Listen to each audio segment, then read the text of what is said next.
Steam on the next generation Xbox? This is something that we've been talking about for the last few months, and the probability just went way up. A new scoop just came in today that gives us a real indication as to how Xbox is going to set up their next generation consoles, and yes, I said that as in plural. It sounds like they have some very intriguing plans for next generation, and the first inkling could actually drop as early as this year. Now, we do have plenty of other stuff to talk about as well, including a big-time exclusive reveal for the PlayStation 5, so make sure to stay tuned for all that.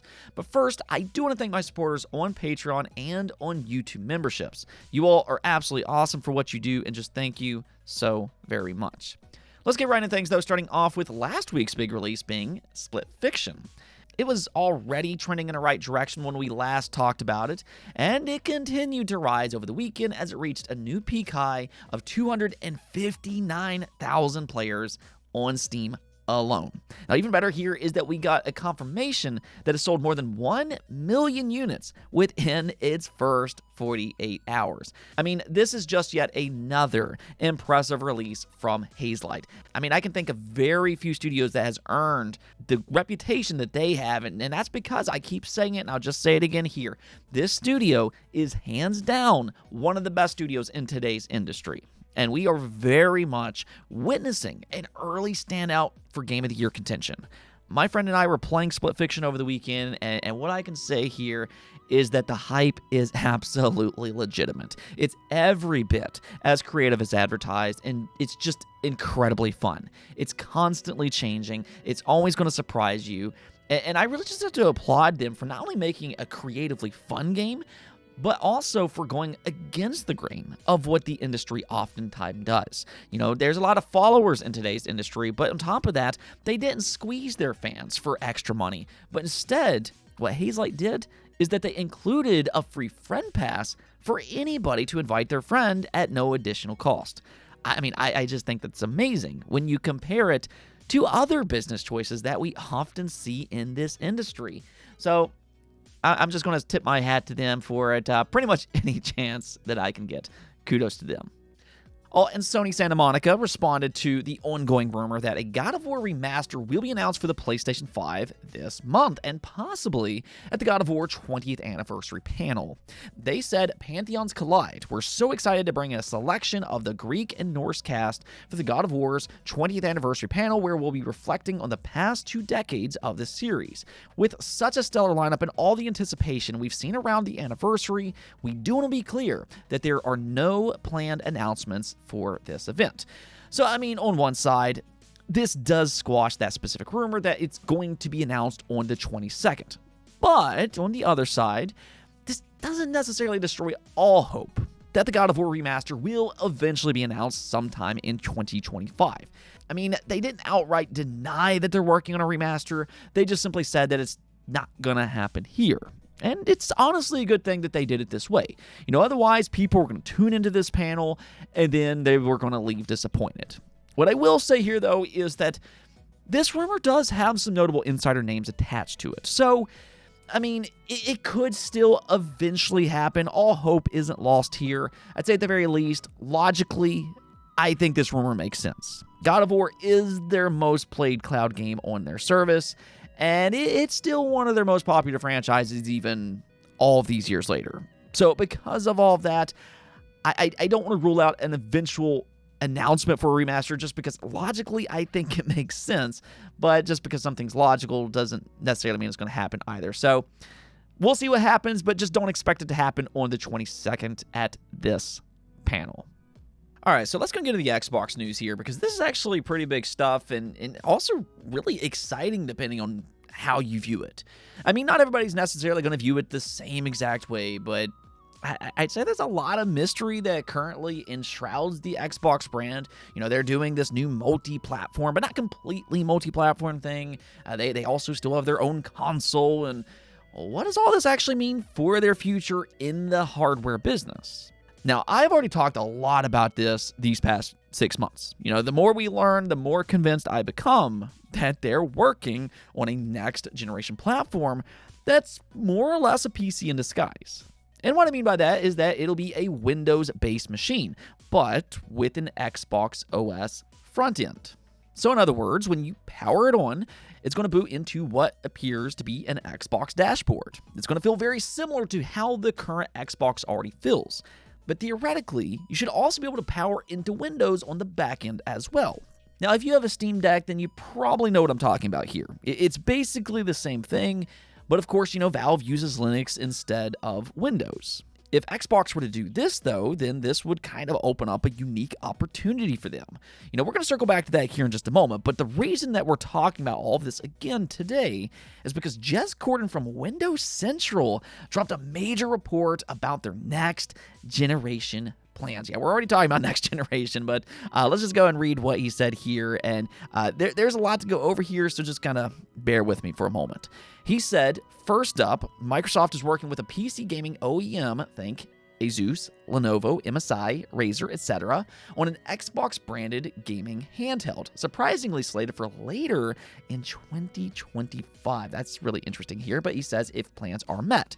Codename Keenan, this gaming handheld will look unmistakably Xbox, we're told, complete with an official Xbox Guide button and Xbox design sensibilities. Given that this is a partner device similar to Lenovo's SteamOS partnership with Valve, I expect this handheld to be more PC-oriented. It'll most likely run full Windows, putting the Microsoft Store and PC Game Pass front and center alongside the ability to install things like Steam. This device will likely serve, at least in part, as a research experience for Microsoft. I expect the handheld will test new Windows 11 device-aware capabilities while reducing third-party OEM bloatware that are typical of devices like the Lenovo Legion Go and Asus ROG Ally. I expect Microsoft will leverage widgets on the Xbox Game Bar on PC for controlling things like TDP and fan speed, while hopefully having a more streamlined OS experience for controller use. Of course, existing PC gaming OEMs will benefit from these efforts as well. But, and here's the important part, the research will also help with Microsoft's further out plans, because indeed, our sources also indicate that Microsoft's internal successor to the Xbox Series X and S platform has been fully greenlit all the way up to CEO Satya Nadella. For now, I understand that Microsoft's next-gen hardware plans include a premium successor to the powerful Xbox Series X alongside its own Xbox gaming handheld and several new controller options. Tentatively, these new console devices are slated for 2027. So in short, they're going to release a partner handheld in 2025 with a third-party company to set up their 2027 PC-esque consoles, again, as in plural. Now, that's a huge thing because this really would put the next Xbox in a unique position. Yes, theoretically, it's going to be plug and play like you would want from a console-like device. It'll still have that streamlined console experience, but because it'll have a Windows backend, that also means that it'll be the most compatible console on the market. And this is where it could potentially be very exciting. When you turn it on, it's going to boot right into the Xbox UI. You're going to have your Xbox Game Pass, hopefully all of the backwards compatible games. That's still a little bit of a mystery, but there's signs that they're working on it. And then theoretically, you should also be able to access Windows on the back end, which would give you access to pretty much anything that you would want on a Windows PC. That means that you could get Steam games. There's the Epic Games Store, GOG, PlayStation games through Steam, and even emulation, which, I mean, that kind of opens the door for pretty much anything. So if they were to position this as an ultra-powerful console, which is kind of what I'm expecting right now, that, again, could play pretty much everything because it's a very compatible machine, I think that would carve out their own niche within the market. And I mean, we haven't even talked about their Xbox handheld yet. I mean, if you think about it, this is yet another reason for them to tie everything together with Windows. That means all of their games would run across all of these different devices without issue, so long as the specs are capable, of course. And I know there's always that question about PlayStation. Will they even allow their games on this next Xbox? I see that question in my comments frequently, but that's not exactly how this would work. Theoretically, any game that Sony releases on Windows should automatically be compatible on this next Xbox platform because it is a Windows-based machine.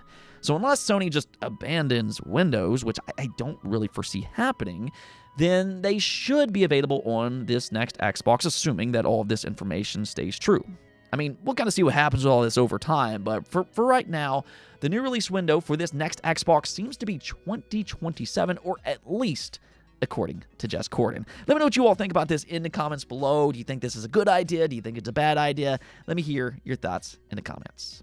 Now, one last thing before we go. Last week, we talked about the possibility of a Death Stranding 2 weekend reveal, and that, in fact, came to fruition. Hideo Kojima dropped a lengthy 10-plus minute trailer, and I mean, if you like the first game, then you absolutely need to check out the full trailer. As expected from Kojima, it's just over-the-top cinema with just all kinds of different Easter eggs and teases for what's to come. I mean, there was a lot going on in this trailer, and if anything else, the visuals look just absolutely incredible. I think he does a phenomenal job with his cinematics, and you could really see that in this trailer. He also showed off more of its world, and it still has kind of that melancholy solitude to it that the first game had, but I don't really want to kind of jump to any kind of conclusions based on its gameplay just yet. This was mostly a story-driven trailer, but I will say that it is drawing some comparisons to the Metal Gear franchise. Now, this is mainly because of a new character that they introduced,